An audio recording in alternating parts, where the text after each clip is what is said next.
এই জিনিসটা থাকাই লাগবে সবার কাছে, ঠিক আছে? ওকে, এটা কিনে ফেলবেন সবাই। বেয়ার অ্যাক্ট আপনারা ইয়েতেই পাবেন, আপনাদের এই যে বাগানে একটা দোকান আছে না, ওনার কাছেই পাবেন বেয়ার অ্যাক্ট। না পাইলে ওনাকে এনে দিতে বলবেন। স্যার আশা করি সবার কাছে এটা আছে স্যার। এটাই তো বললাম হ্যাঁ, স্যার, ওইটা আর এটা এটা কি থাকার কথা, এক? এটা থাকার কথা, এটা থাকার কথা, এটা থাকলেই হবে, এটা স্যার থাকলেই হবে। এটা দিয়ে আমরা শুরু করি, আর যা নোট টোট লাগে আমি বানাই দেবো, ডোন্ট ওয়ারি। এই বইটা থেকে আমরা নোটটা বানাবো, এটা বলতেছি। তোমরা যদি কেউ পড়তে চাও এখানে দেখতে পারো, নোটটা পাওয়ার পর এই এই এই চ্যাপ্টারটা পড়তে পারো। সাপোজ আজকে আমরা দেখবো হচ্ছে তোমার এই যে এই চ্যাপ্টারটা, jurisdiction of A civil court, মানে একটা সিভিল কোর্টে জুরিসডিকশনটা কি কি হয়। তো এখন এই চ্যাপ্টারটা থেকে যদি আমি তোমাকে নোট দিই, তুমি চাইলে নিজে মূল চ্যাপ্টারটাও পড়তে পারো একবার যদি তোমার সময় থাকে, আর আমার নোট পড়লেই ওটা যথেষ্ট, এর বাইরে লাগবে না। বুঝা গেল? বাট নোটটা হবে বাংলায়। সো যে ইংলিশে দিতে চাও সে এখান থেকে দেখতে পারো। আর তোমরা যদি মনে করো ইংরেজিতে নোট দেবো, আমি ইংলিশ বাংলা দুইটা ভার্সনে দিতে পারি, এন্ড তোমাদের প্রিফারেন্স যেটা আমি দুইটা ভার্সনে দিয়ে দেবো। ওকে, বাংলা যে নোটগুলা দিবেন স্যার ওগুলা বের করে নিব স্যার। না বাংলাতে তো দেবোই, ইংলিশ ভার্সন স্যার দুইটা, স্যার দুইটাতেই দিন, বাংলা ইংলিশ দুইটাতেই দিন, তাহলে হ্যাঁ আমি সুবিধা। দুইটাই দিয়ে দেবো, দুইটাই দিয়ে দেবো। আচ্ছা, এখন আমরা যাব যেটা, সেটা হলো কোডের ভিতরে একটু ঢুকি। আমাদের সিভিল কোডটা জিনিসটা আসলে কি জিনিস এটা আমাদের একটু জানতে হবে। আমাদের যদি আমরা একটু সিপিসিটা দেখি, তাহলে সিপিসিতে একটা স্পেসিফিক একটা বিষয় আছে। বিষয় হলো এই সিপিসিতে তোমরা একটা জিনিস দেখতে পাবা, সেটা হলো অনেকগুলো সেকশন আছে। সেকশন আছে, সেকশন, এই যে সেকশন, সেকশন এগুলোকে বলে কি? সেকশন। এই যে দেখো 158টা সেকশন আছে, আর 158টা সেকশনের সাথে এই যে দেখো একটা শিডিউল আছে। First schedule, second schedule, third schedule, fourth schedule, fifth schedule. ঠিক আছে, এই কোড, এটা কিন্তু কোডের অংশ এগুলো সব। তোমরা বুঝতেছো কিনা আমি জানি না, আমি মার্ক করে দেখাচ্ছি। তো এখানে দেখো সেকশনের পরে কি আছে বলো তো? শিডিউল আছে। এখন শিডিউল, ফার্স্ট শিডিউলটা যদি আবার মনে ওপেন করি, তাহলে এখানে দেখতে পাবো অনেকগুলো অর্ডার আছে। অর্ডার আছে না? দেখা যায়? তো তার মানে আমরা দেখলাম আমাদের এই কোডের ভিতরে প্রথমত যে জিনিসটা আছে সেটা হচ্ছে অনেকগুলো সেকশন, এবং সেকশন এর নিচে যদি যাই তাহলে দেখতে পাবো শিডিউল। শিডিউল মানে হচ্ছে তফসিল। তফসিল আছে টোটাল কয়টা? 5টা। 5টা তফসিলের ভিতরে 1 নম্বর তফসিলটা খুব ইম্পর্টেন্ট, ওখানে অনেকগুলো অর্ডার আছে। এখন এই অর্ডার এবং সেকশন এই জিনিসগুলোর ভিতরে কানেকশন আছে। সেকশন আলাদা, অর্ডার আলাদা, ইটস নট লাইক দ্যাট। দুটার ভিতরে একটা কানেকশন আছে, এই কানেকশন করে করে আমাদের পড়তে হবে। That is our job. এই কানেকশন যদি তুমি না ধরতে পারো তাহলে সিপিসি পড়তে পারবে না। সিপিসি আর সিআরপিসির পদ্ধতি একটু ডিফারেন্ট। সিআরপিসি খালি সেকশন পড়লে হয়, বাট সিপিসি পড়তে হলে তোমাকে সেকশনের সাথে অর্ডার করতে হবে। That is the specific idea of studying CPC. CPC পড়ার অন্য কোনো ওয়ে নাই, তোমাকে সেকশন এবং অর্ডার মিলায়েই পড়া লাগবে। ওকে, এখন প্রশ্ন করতে পারো যে স্যার কোন সেকশনের সাথে কোন অর্ডারের কানেকশন আছে? মানে এটা তো এক বাক্যে বলা পসিবল না। কোন সেকশনের সাথে কোন অর্ডার মিলায় পড়তে হবে এবং কোন অর্ডারের কত নম্বর রুল মিলায় পড়তে হবে, সেটা আমরা আস্তে আস্তে যখন পড়বো তখন জানতে পারবো। বাট এটা মাথায় রাখতে হবে যে সব অর্ডার ইম্পর্টেন্ট না, সব রুল ইম্পর্টেন্ট না, সব সেকশন ইম্পর্টেন্ট না। আমাদেরকে জানতে হবে কোনটা ইম্পর্টেন্ট, যেটা ইম্পর্টেন্ট সেটা আমরা দেখবো, এর বাইরে আমাদের জানার দরকার নেই। আচ্ছা, আজকে একটু আমরা যাই কোডের ভিতরে। দেখো এই কোডের সেকশনগুলো আমরা একটু দেখবো, আজকে অর্ডারের ভিতরে আমরা ঢুকবোই না। প্রথমে দেখো প্রিলিমিনারি নামে একটা চ্যাপ্টার আছে, এই চ্যাপ্টারের ভিতরে কতগুলো সেকশন আছে? 1 2 3 4 5 6 7, টোটাল কয়টা সেকশন বলো তো? 7টা সেকশন। এর মধ্যে 2 নম্বর সেকশনের ডেফিনেশন গুলো দেয়া আছে। ডেফিনেশনে অনেকগুলো ডেফিনেশন আছে, তো ডেফিনেশনেও আজকে আমরা ঢুকবো না, আমরা শুধু যাব সেকশন 6 এ। কোথায়? সেকশন 6 এ। সেকশন 6 এ একটা কথা বলা আছে, পিকিউনিয়ারি জুরিডিকশন। আচ্ছা, পিকিউনিয়ারি জুরিডিকশন মানে হচ্ছে, এখানে নতুন কোনো কথা নাই। আচ্ছা, একটা কথা বলি তোমাদের, এটা হলো তুমি মনে করো একটা সিভিল মামলা করবা বা একটা ক্রিমিনাল মামলা করবা। এখন মামলা কোথায় করবা এটা আমাদের জানার খুব জরুরি না? কোন কোর্টে গিয়ে মামলা করতে হবে। এই যে আজকে দেখলাম যে তোমার কে যেন ফিফার নামে মামলা করবে বলে তোমার আশুলিয়া কোর্টে গিয়ে একটা ইয়ে নিয়ে গেছে, অ্যাপ্লিকেশন নিয়ে গেছে, এজাহার নিয়ে গেছে, দেখছো? মেসি আর্জেন্টিনার নামে মামলা করবে সে। জি স্যার, জি স্যার, দেখছি স্যার, ভাইরাল হওয়ার জন্য স্যার এইভাবে করে স্যার। আচ্ছা, এখন নিয়ে গেছে, এখন কথা হচ্ছে মানুষ তো নিয়ে যাইতে পারে। সে একটা, অনেকে দেখি যে মরণোত্তর মামলা করবে, জিয়াউর রহমানের বিরুদ্ধে মামলা করবে, এরকম একটা খবর শুনছিলাম একসময়। কে যেন বলছে শেখ মুজিবের নামে মামলা করবে। এখন মরা মানুষের নামে মামলা করা যায় কিনা, বা বিদেশি কোনো নাগরিকের নামে মামলা করা যায় কিনা, বা কোথায় তুমি মামলাটা করবা, জীবিত মানুষও হইতে পারে, এটা তো জানা খুব জরুরি আমাদের, তাই না?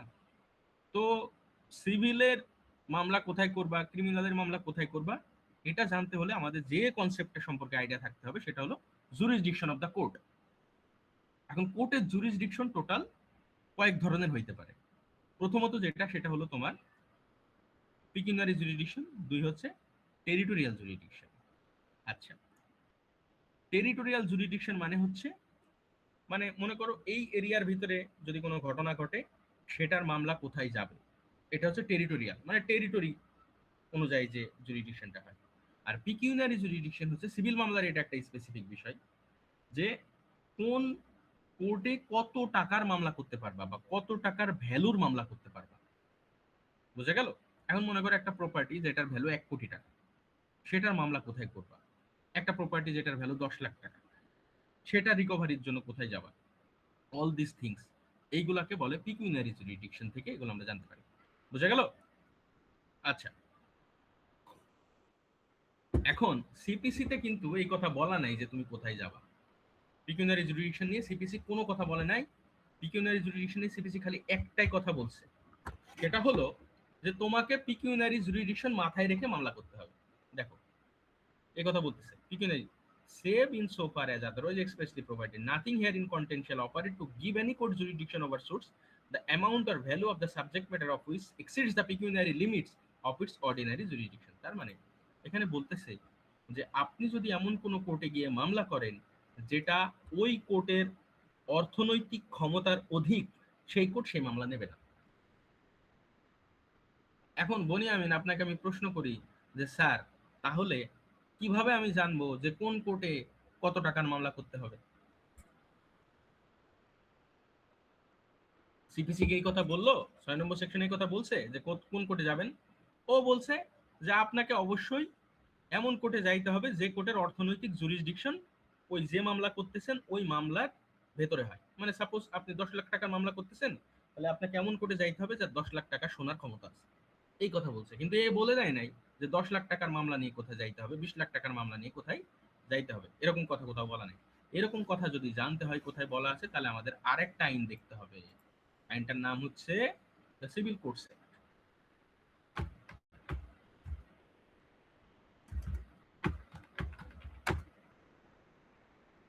এই যে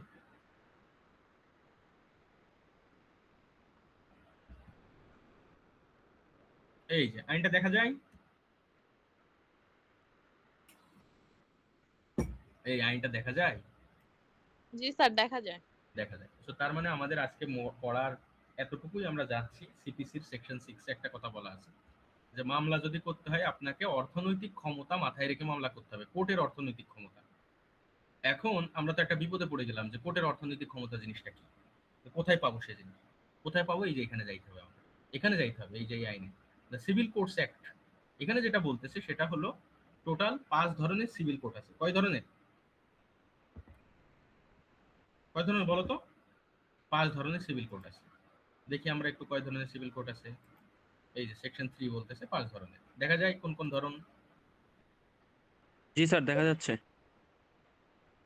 দেখা যায় 5 ধরনের। সবার নিচে দ্য কোর্ট অফ সিভিল জাজ, the court of senior civil জাজ, the court of joint district জাজ, the court of additional district জাজ and the court of district জাজ। টোটাল কয় ধরনের? 5 ধরনের কোর্ট। এখন এই 5 ধরনের কোর্টে নিশ্চয়ই 5 ধরনের জুরিডিকশন থাকবে, স্বাভাবিক কথা, তাই না? তো আমরা একটু যাই, আসলে জুরিডিকশনটা কোথায় আছে একটু দেখি।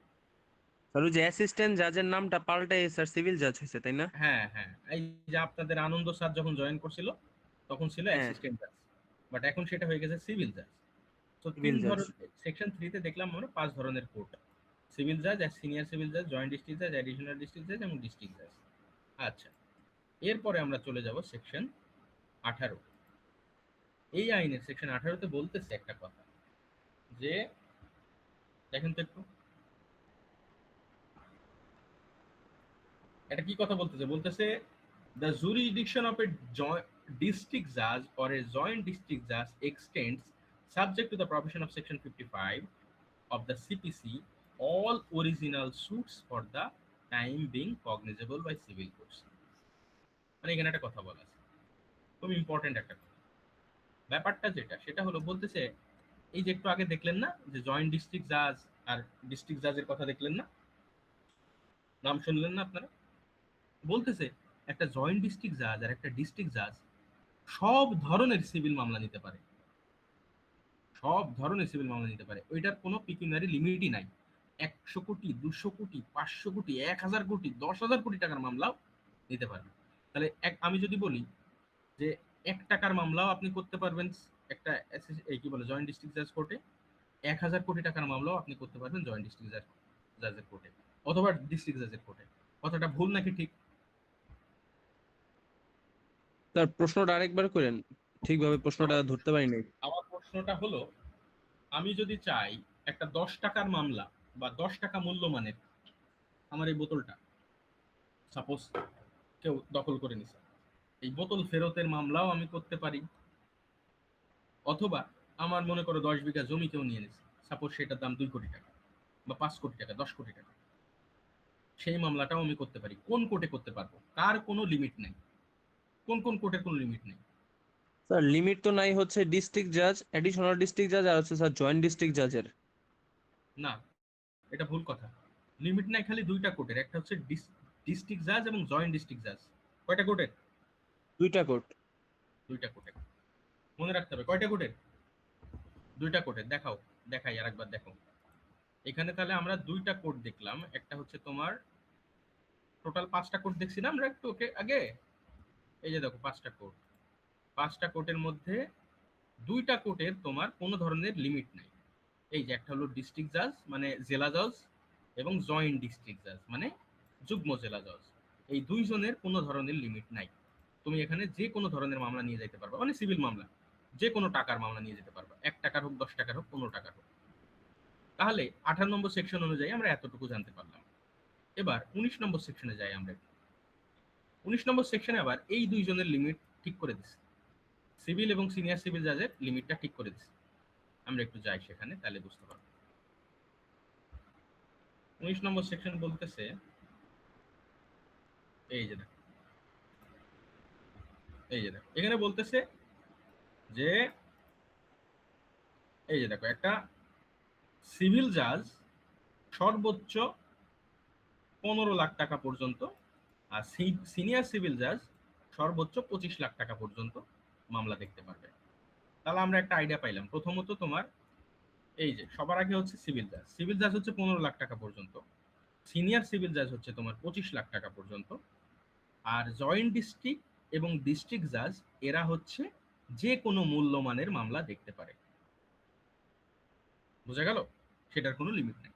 তাহলে টোটাল 4 ধরনের কোর্টের আলোচনা হলো এখানে, সিনিয়র সিভিল জাজ, জয়েন্ট ডিস্ট্রিক্ট জাজ এবং ডিস্ট্রিক্ট জাজ। অ্যাডিশনাল ডিস্ট্রিক্ট জাজের কোনো আলোচনা এখানে কিন্তু হয় নাই, এটা মাথায় রাখতে হবে আমাদের। কোন কোর্টের আলোচনা হয়নি? অ্যাডিশনাল ডিস্ট্রিক্ট জাজের কোনো আলোচনা হয়নি। কারণ আছে, কারণ অ্যাডিশনাল ডিস্ট্রিক্ট জাজের কোর্টে সরাসরি মামলা করা যায় না। অ্যাডিশনালের কাজ হচ্ছে ডিস্ট্রিক্ট জাজ যদি তাকে কোনো মামলা ট্রান্সফার করে তখন সে দেখে, তো তার কোর্টে সরাসরি মামলা করা যায় না। এখন প্রশ্ন এরকম হতে পারে যে কয়টা কোর্টে সরাসরি মামলা করা যায়? 4টা কোর্টে সরাসরি মামলা করা যায়, সিভিল জাজ, সিনিয়র সিভিল জাজ, জয়েন্ট ডিস্ট্রিক্ট জাজ, ডিস্ট্রিক্ট জাজ। তো তার মানে আমরা একটু দেখলাম, সিভিল জাজের মামলায় তোমাকে করতে হবে 15 লাখ টাকা পর্যন্ত, 15 লাখের অধিকে গেলে 25 লাখ পর্যন্ত সিনিয়র সিভিল, যদি 25 লাখের উপরে যে কোনো মূল্যবান সেটা জয়েন্ট ডিস্ট্রিক্ট জাজেও করতে পারো অথবা ডিস্ট্রিক্ট জাজ কোর্টেও করতে পারো। বোঝা গেল জয় মিয়া?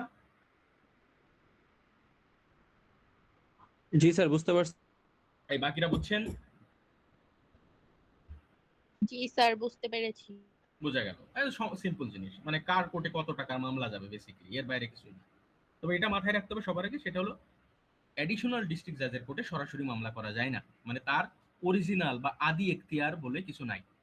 অরিজিনাল এখতিয়ার মানে তো বোঝো আর কি, সরাসরি কোর্টে মামলা করার যে ক্ষমতা, সে সরাসরি কোনো মামলা নিতে পারে না, অন্যজনের হয়ে আসতে হয় তার কাছে। সো এটা সিম্পল একটা আইডিয়া। এখন তার মানে আমরা দেখলাম 18 নম্বর সেকশন, 19 নম্বর সেকশন, 3 নম্বর সেকশন সিভিল কোর্টস অ্যাক্টের, একটু লিখে নিও যদি কেউ নোট করো, এই 3টা সেকশন তোমাদের জানা লাগবে। আচ্ছা, আপাতত জানা লাগবে, আপিলের সময় আরো জিনিস আমরা জানবো। এখন তাহলে এতটুকু তো জানলা, এখন তাহলে আমরা একটু সিপিসি তে ফেরত যাই। সিপিসি 6 নম্বর সেকশন থেকে ওইখানে আমাদের যাওয়া হয়েছে।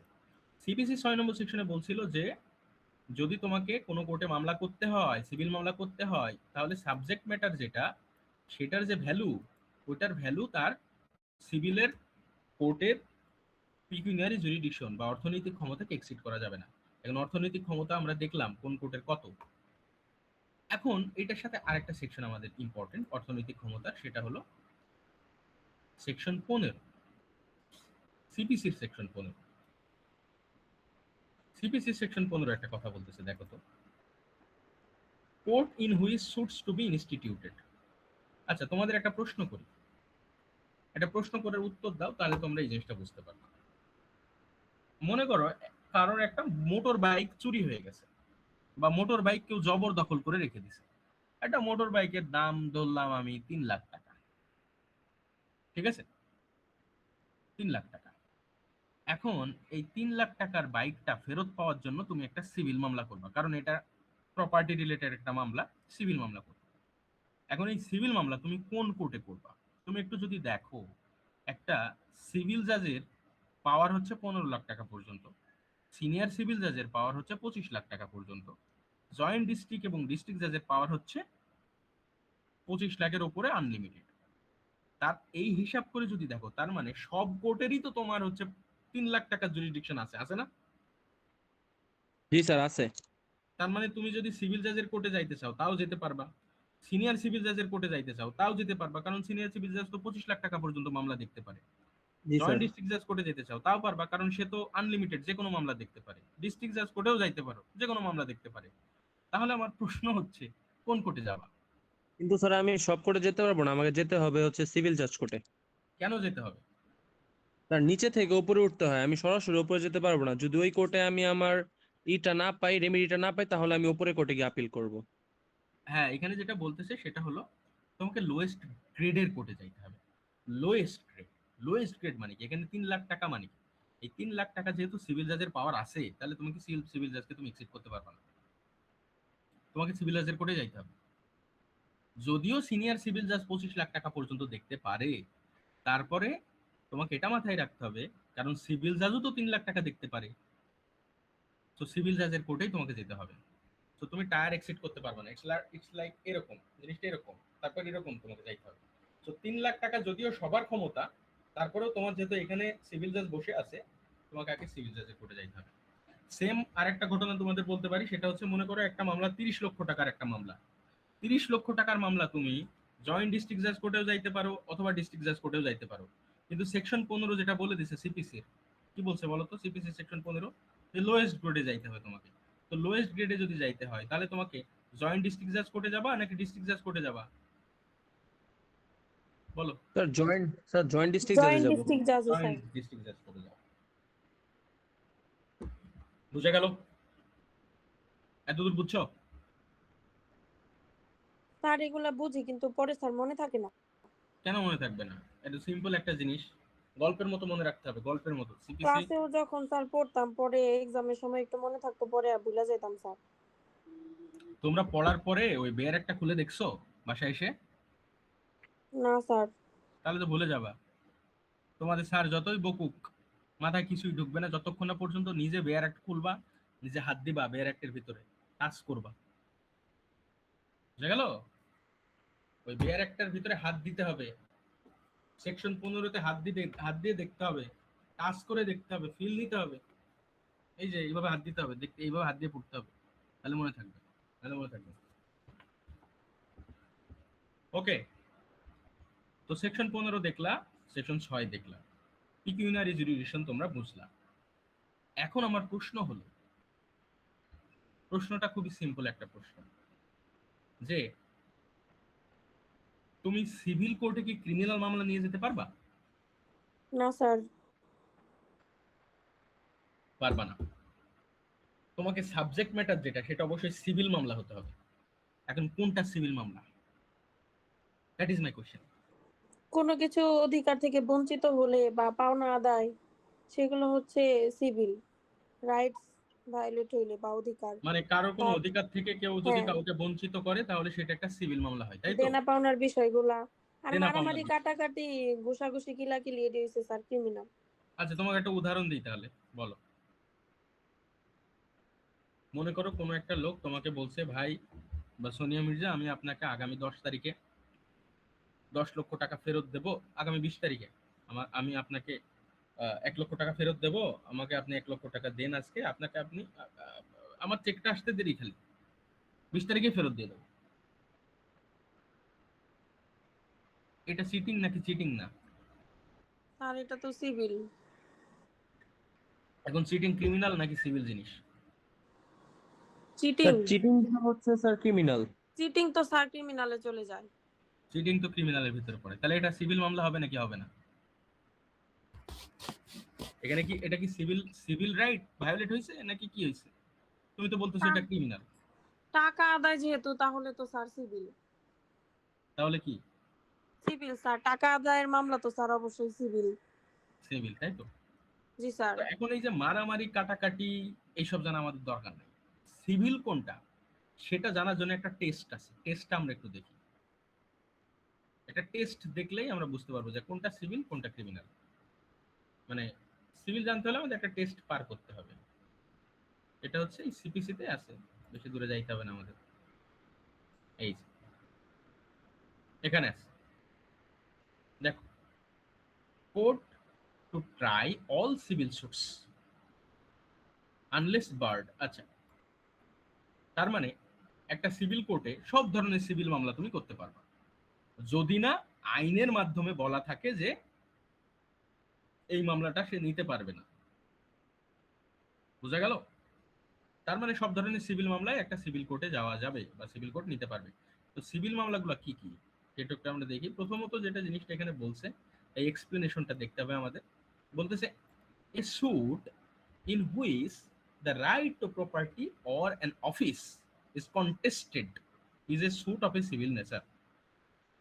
তাহলে বোঝো, তাহলে এমন একটা মোকদ্দমা যেই মোকদ্দমাতে কোনো একটা সম্পত্তি অথবা কোনো একটা পদ, অফিস মানে কি পদ, তো কারোর একটা পদ পদ বা পদবি অথবা কোনো একটা সম্পত্তি নিয়ে যদি কোনো মামলা করে কেউ, অথবা কন্টেস্ট করে বা সুট ফাইল করে, তখন সেটাকে একটা সিভিল সুট বলা হবে। তাহলে দুই ধরনের জিনিস যদি রিলেটেড হয় তখনই সেটা একটা সিভিল মামলা হয়ে যাবে। যদি কোনো একটা প্রপার্টি হয়, প্রপার্টি এখন যে কোনো ধরনের প্রপার্টি হতে পারে, মুভেবল হতে পারে, ইমুভেবল হতে পারে, নো প্রবলেম। তো যদি প্রপার্টি রিলেটেড কোনো কন্টেস্টেশন হয় বা কোনো কন্টেস্ট হয়, অথবা কোনো অফিস রিলেটেড, অফিস মানে কি? অফিস মানে পোস্ট। মনে করো তুমি একটা চাকরি পাইছো, তোমাকে চাকরি থেকে বরখাস্ত করা হয়েছে, এখন তুমি সেই চাকরির ডিক্লারেশন চাচ্ছ, যে কোর্টে গিয়ে বললা যে আমার এই চাকরি থেকে যে বরখাস্ত করা হয়েছে এটা অন্যায়। তুমি এটা সিভিল মামলা করলা, সিভিল কোর্টে গিয়ে করতে পারবা, সমস্যা নেই। কারণ কি? এটা একটা রাইট টু অফিস নিয়ে প্রশ্ন উঠতেছে। আরেকটা বিষয় হচ্ছে, মনে করো তোমার কেউ প্রপার্টি নিয়ে চলে গেছে, অথবা তোমাকে প্রপার্টি থেকে জবরদখল করে বেদখল করে দিছে। এসআর অ্যাক্টের যত মামলাগুলো আছে বেসিক্যালি, বুঝতেছো তো? এসআর অ্যাক্টের সমস্ত মামলায় আসলে সিভিল মামলা। বুঝা গেল? স্যার এখন কি সিপিসির সেকশন 9 পড়াচ্ছেন? হুম, বুঝে না এখনো? স্যার কেবল দেখলাম যে ফোন একটু হ্যাং করতেছিল, ওই জন্য দেখতে পারি নাই। সেকশন 9 অফ সিপিসি, এখানে যেটা বলা আছে সেটা হলো একটা সিভিল মামলা আসলে কি, একটা সিভিল স্যুট আসলে কি। সিভিল স্যুট হচ্ছে এমন জিনিস যেটা আসলে বেসিক্যালি একটা প্রপার্টি অথবা কোনো একটা অফিস নিয়ে যদি কেউ মামলা করে, বা প্রপার্টি বা অফিস রিলেটেড বিষয়ে যদি কেউ কোনো কন্টেস্ট করে বা স্যুট ফাইল করে, তখন সেটাকে একটা সিভিল স্যুট বলবে। বুঝা গেল? জি আচ্ছা, স্যার। এখন প্রপার্টি কি ধরনের প্রপার্টি সেটাও বলছি আমি। মুভেবল হতে পারে, ইমুভেবল হতে পারে। মুভেবল মানে হচ্ছে যে প্রপার্টি তুমি মুভ করতে পারবে, ইমুভেবল মানে যেটা তুমি মুভ করতে পারবে না। খুব সিম্পল ভাবে যদি বোঝো, যেহেতু আমাদের এসআর অ্যাক্ট পড়া হয়ে গেছে, আমরা বুঝবো যে এসআর অ্যাক্টের যত মামলা সব হচ্ছে সিভিল সুট বা সিভিল মামলা। বুঝছো? আচ্ছা, এখন আমার প্রশ্ন হলো এখানে যে পয়েন্টটা সেকশন 9, সেখানে বলা আছে একটা সিভিল কোর্ট মানে কোন কোর্ট? ওই যে 5টা কোর্টের কথা বললাম। তো একটা সিভিল কোর্ট সব ধরনের সিভিল মামলা দেখতে পারে যদি না কি হয়, যদি না বার করে দেয়া হয়। বার মানে কি বলতো? বার মানে বারিত করে দেয়া। বারিত করে দেয়া মানে কি? বাধা। বাধা দেয়া। আচ্ছা, এটা খুব ক্লাসিক একটা এক্সাম্পল আছে। ক্লাসিক এক্সাম্পল হচ্ছে এটা, তোমাদের দেখাচ্ছি আমি।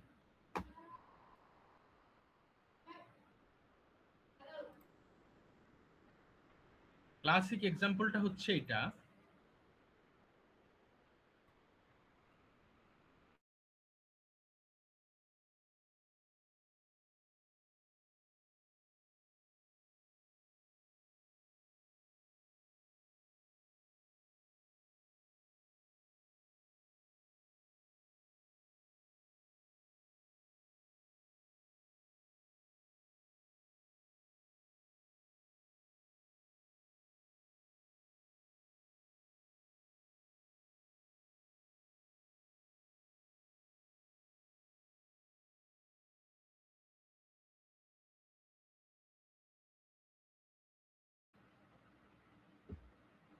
হ্যালো।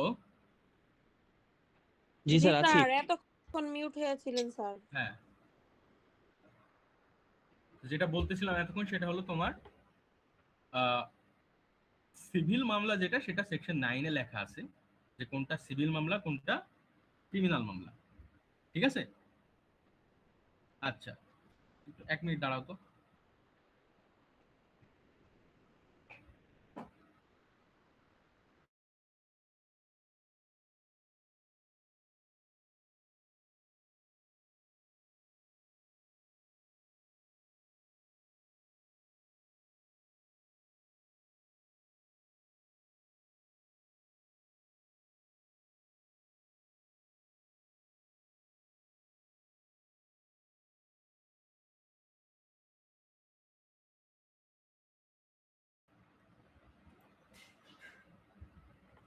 Hello hello.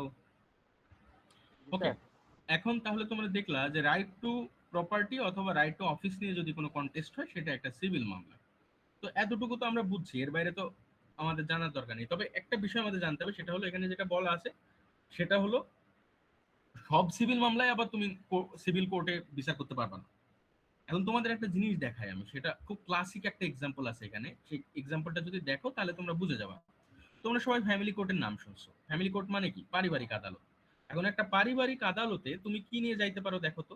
ভরণ পোষণের জন্য যাইতে পারো, দেনমোহরের জন্য যাইতে পারো। পারো কি পারো না বলো তো?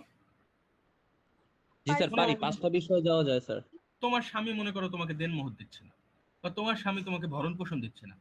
এখন এই দেনমোহর বা ভরণ পোষণ এটা তো বেসিক্যালি টাকা, তো এটা প্রপার্টি না? এটা তো একটা প্রপার্টি।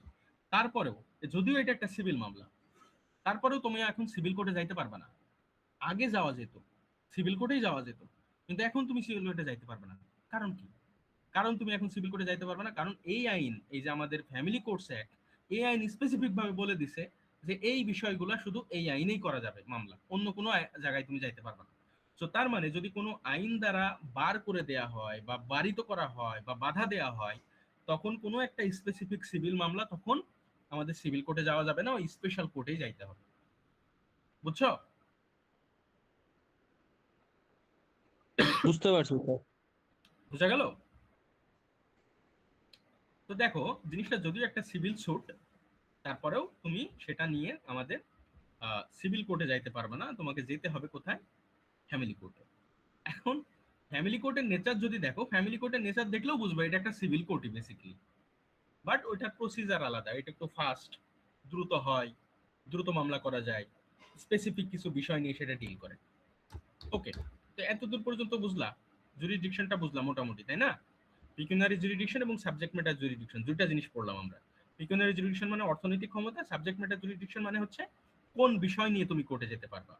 প্রথম অংশটুকু আমরা যেটা পড়লাম সাবজেক্ট ম্যাটার জুরিডিকশনের, সেটা হলো সব সিভিল মামলা যেতে পারবে, বাট যদি কোনো আইনে বলে দেয় যে এই সিভিল মামলাটা যেতে পারবে না বা এই সিভিল মামলাটার জন্য আলাদা একটা কোর্ট আমরা বানায় রাখছি, তখন আবার কিন্তু তুমি সিভিল মামলা করতে পারবা না। বুঝছো? বুঝছো? এই তোমরা হ্যাঁ না কিছু বলো না কেন? তোমাদের হ্যাঁ না না শুনলে তো আমি বুঝতে পারি না। স্যার আনমিউট করা লাগে এই জন্য স্যার। বুঝি নাই? ও আনমিউট করা লাগে, আনমিউট করবা, সমস্যা নেই, আনমিউট করবা। একটা হ্যাঁ বলতে বেশিক্ষণ লাগে না, আবার মিউট করে দিবা। বুঝা গেল? নাহলে আমি আবার বারবার রিপিট করতে থাকি তো। আচ্ছা, এতদূর পর্যন্ত আই হোপ বুঝছো তোমরা। এটা খুব সহজ সহজ জিনিস। সেকশন 9টা দেখলা এবার। আচ্ছা, সেকশন 9টা দেখার পরে আমাদের যেটা যেতে হবে, এখানে একটা জিনিস আমাদের জানতে হবে, সেটা হলো টেরিটোরিয়াল জুরিডিকশন। কি জুরিডিকশন? Territorial jurisdiction. তাহলে প্রথম অংশটা দেখলাম পিকিউনিয়ারি জুরিডিকশন, তারপরে সাবজেক্ট ম্যাটার জুরিডিকশন। এখন দেখবো আমরা টেরিটোরিয়াল জুরিডিকশন, মানে কোন এরিয়ার ভেতরে গিয়ে তোমাকে মামলা করতে হবে, দ্যাট ইজ দ্য কোশ্চেন। ওকে, দেখি আমরা একটু কোন এরিয়াতে আমাদের যেতে হবে। আমরা একটু কোডে যাই, সেকশন 16 থেকে শুরু করতে হবে আমাদের একটু।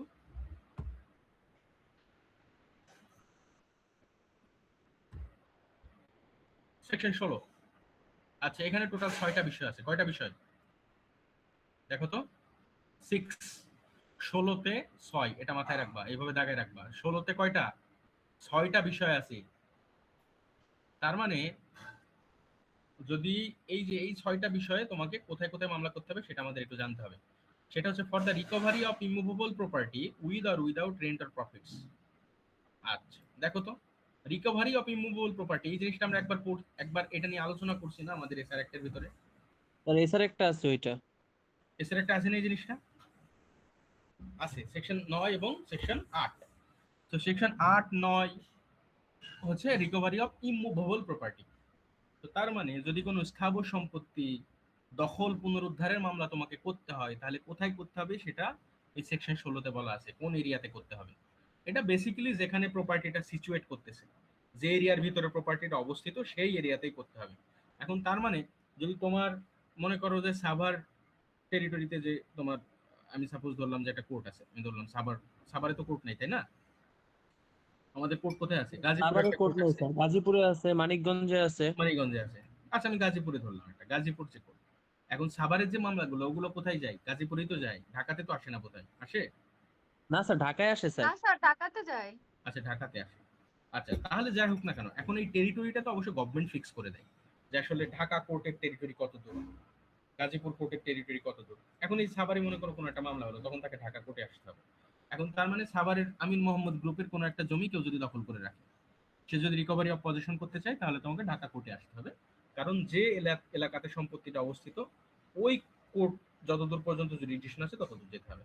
এটা খুব সিম্পল জিনিস। এরপরে তোমার হচ্ছে, দেখো তোমরা 16 নম্বর সেকশনের 2 নম্বর পয়েন্টটা, for partition of immovable property. Partition মানে কি বলতো? পার্টিশন শুনছো কখনো আগে শব্দটা? স্যার ওই যে স্যার বন্টনের যে মামলাটা, বাটোয়ারা। বন্টনের মামলা। বন্টন, মনে করো একজন মারা গেলেন 3টা সন্তান রেখে, 3 সন্তানের মধ্যে 3 ভাই ঠিক করতে পারতেছে না যে আসলে কে কোন অংশটা নেবে। 9 বিঘা সম্পত্তি রেখে গেছে সে। এখন 3 ভাইয়ের মধ্যে সবাই বলতেছে আমি ওই অংশটা নেব, ওই অংশটা আমার। তো এইটা তখন বন্টনের মামলা করা লাগে। বন্টনের মামলা করার পর তোমার কোর্ট ফিক্স করে দেয় কে কোন অংশটা নেবে। তো এই পার্টিশনের মামলাও তোমাকে যাইতে হবে যেখানে প্রপার্টিটা অবস্থিত সেই কোর্টে। তারপরে হচ্ছে তোমার 3 নম্বর হচ্ছে, দেখো তো, foreclosure. Foreclosure, sale or redemption in the case of mortgage or charge upon immovable property. তুমি একটা সম্পত্তি কারোর কাছে বন্ধক দিলা, সেই বন্ধক রিলেটেড যদি কোনো মামলা করতে হয়, তাহলে তোমাকে যেখানে সম্পত্তি অবস্থিত সেখানে যেতে পারো। অথবা এই C নম্বর পয়েন্টটা নিয়ে আর একটা আলোচনা আছে, সেটা আমরা একটু পরে করতেছি। D নম্বরে বলতেছে for the determination of other rights or interest of immovable property. তার মানে ইমুভেবল প্রপার্টিতে অন্য যে কোনো ধরনের অধিকার যদি তোমাকে বলবৎ করতে হয়, তার মানে সেকশন 42 এর এসআর অ্যাক্টে কি বলতেছে? ডিক্লারেশন। তোমাকে ডিক্লারেশন এই যে এই D নম্বরে বলতেছে। ও, এটা তো কেটে গেল, দাঁড়াও। স্যার, সম্পত্তি বাটোয়ারার মামলা কি যেখানে প্রপার্টি আছে ওই ওই এরিয়ার কোর্টে করতে হবে?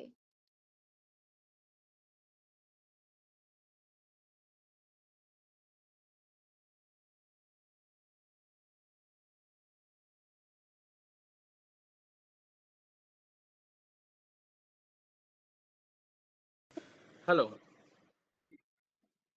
হ্যালো, শোনা যায়? জি জি স্যার, স্যার। শুনতে স্যার পাচ্ছি। সম্পত্তি বাটোয়ারার মামলা কি যে এরিয়াতে প্রপার্টি ওই এরিয়ার কোর্টে করতে হবে? হ্যাঁ হ্যাঁ, বন্টনের মামলা ওই এরিয়াতেই করতে হবে।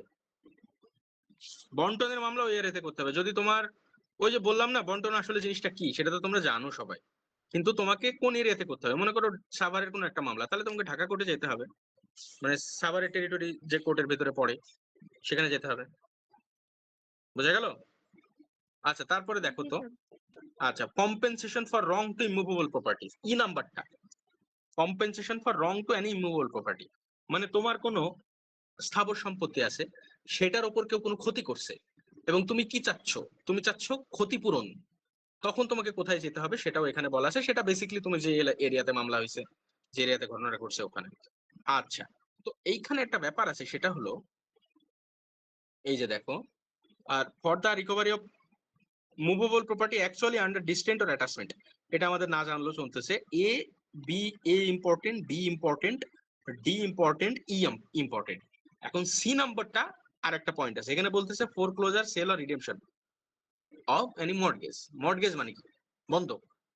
বন্ধকের ক্ষেত্রে যেটা হয় সেটা হচ্ছে তোমার যেখানে প্রপার্টি অবস্থিত সেখানেও তুমি করতে পারো, অথবা আহ বন্ধক গ্রহীতা যেখানে বন্ধক নিছিল যেখানে, সেই স্থানে গিয়েও তুমি মামলা করতে পারো, কোনো সমস্যা নেই। মনে করো তোমরা ঢাকাতে বন্ধকের দলিলটা কমপ্লিট করছো, কিন্তু বন্ধকের সম্পত্তিটা অবস্থিত মনে করো চিটাগাংয়ে। এমনও তো হয়, হয় না? যদি চিটাগাং এর একটা সম্পত্তি আছে, তুমি ঢাকাতে বন্ধক নিলা, বললা যে ভাই আমি বন্ধক কমপ্লিট করলাম এখানে, রেজিস্ট্রেশন টেজিস্ট্রেশন করছো ঢাকাতে, বাট সম্পত্তি অবস্থিত তোমার হচ্ছে চিটাগাংয়ে। এখন তুমি এই মামলাটা চিটাগাং কোর্টেও করতে পারো, ঢাকা কোর্টেও করতে পারো। ঢাকা কোর্টে কেন করতে পারো? কারণ ঢাকা কোর্টে তোমার যে লোক বন্ধক নিচ্ছে বা দিচ্ছে তারা অবস্থান করতেছে, আর সম্পত্তি অবস্থান করতেছে কোথায়? চিটাগং। সো দুইটা জুরিডিকশনে যাইতে পারো তুমি, এটা বন্ধকের ক্ষেত্রে শুধুমাত্র। কিন্তু এই যে রিকভারি অফ ইমুভেবল প্রপার্টি হোক বা পার্টিশন হোক বা কম্পেনসেশন হোক, এক্ষেত্রে শুধুমাত্র প্রপার্টি যেখানে অবস্থিত সেখানে করতে হবে তোমাকে। বুঝছো? জি স্যার। জি স্যার, বুঝতে পারছি। ওকে, আচ্ছা। 17 নম্বর সেকশনটা খুবই সহজ। এখানে বলতেছে মনে করো এই যে সম্পত্তিটা যদি এমন অবস্থানে থাকে যেটা কিছু অংশ ঢাকাতে পড়ছে, কিছু অংশ গাজীপুরে পড়ছে, তাহলে তুমি গাজীপুর কোর্টেও যাইতে পারো, ঢাকা কোর্টেও যাইতে পারো, কোনো সমস্যা নেই। আচ্ছা, 18 নম্বর সেকশনটা থেকে বারবার প্রিলিতে প্রশ্ন হয় যে যদি সম্পত্তি যদি কোন কোর্টে পড়ছে এটা নিয়ে যদি ডাউটফুল থাকে, তুমি জানো না যে আসলে কোন কোর্টের জুরিডিকশনে পড়তেছে, তখন তুমি যে কোনো একটা কোর্টে গেলেই চলবে। মানে দুইটা কোর্টের মধ্যে কনফিউজ, তুমি কোন কোর্টে গেলে ঠিক হবে তুমি জানো না, তখন তুমি যে কোনো একটা কোর্টে গেলেই হবে, সমস্যা নেই। এবং পরবর্তীতে যদি আবিষ্কার করা যায় যে মামলা হয়ে গেছে, মামলা চলছেও কিছুদিন, কিন্তু পরবর্তীতে দেখা গেল যে তোমার হচ্ছে তুমি ভুল কোর্টে মামলা করছিলা, সমস্যা নেই, এটা নিয়ে জুরিডিকশনে কোনো ইফেক্ট হবে না। মামলা চলতে থাকবে, যে কোর্টেই থাকবে সেই কোর্টেই থাকবে। বুঝা গেল? স্যার 17তে বলছে যদি দুইটা এরিয়ার ভিতরে পড়ে কোনো প্রপার্টি তাহলে যে কোনো এরিয়াতে করা যাবে। হ্যাঁ, যে কোনো এরিয়াতে করতে পারবা তুমি। আচ্ছা, আর 18তে বলছে হচ্ছে যখন আমি জানতেছি না বা বুঝতে পারতেছি না যে আমার এটা কোন এরিয়াতে বা কোন টেরিটরি আন্ডারে আমি মামলাটা করব, তখন আমি যে কোনো এরিয়াতে করতে পারবো। মানে